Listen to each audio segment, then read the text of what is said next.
ఎక్కడికండి? పొద్దున్నంతా ఆయన సాగొడతారు, రాత్రి అయితే ఈవిడ సాగొడుతుంది. బాయిలో పడి సస్తావా? ఇక్కడ కూర్చో. ఏంటి అమ్మాయి గారు ఈ టైంలో ఇక్కడ తీసుకొచ్చారు? ఏం లేదే, ఆ పెంటగాడు సన్నగోతే పాగోడు. ఇప్పుడు ఆ విషయం చెప్పడానికి ఈ టైంలో?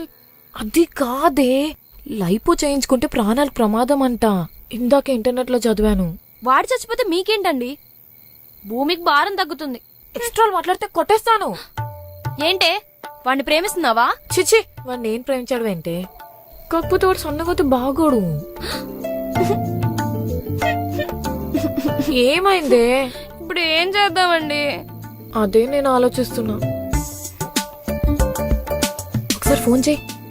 నంబర్ ఏది? అవును కదా, వాళ్ళ అమ్మ నాన్నకు ఫోన్ చేయి. నేను మీ ఇంట్లో పని మనిషిని, వాళ్ళ ఇంట్లో కాదు. ఒకసారి బస్ స్టాప్కి వెళ్ళి చూద్దాం పదా. ఇప్పుడు దాకా ఈ టైంలో అక్కడెందుకుంటాడు?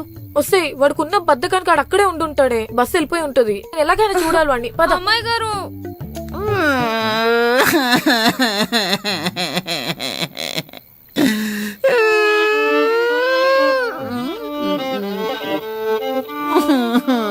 ఏంట్రా కొన్నేనే పిల్ల ఏడుస్తా?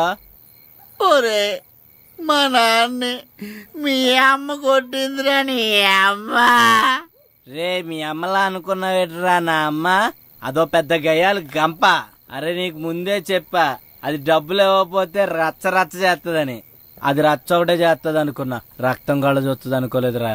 ఒరే మా నాన్న మా చెల్లి పెళ్లి కోసం కష్టపడి దాచుకున్న డబ్బులురా అయిపోయే అని తెలిస్తేనే భయం వేస్తుందిరా. ఇప్పుడు ఏం చేద్దాంరా? ఇట్లన్నిటికి ఒకటే దారి ఉంది. రహదారా? కాదు. దొడ్డిదారా? కాదే. గోదారా? కాదే. ఓకలమ్మ రేటో చెప్పా.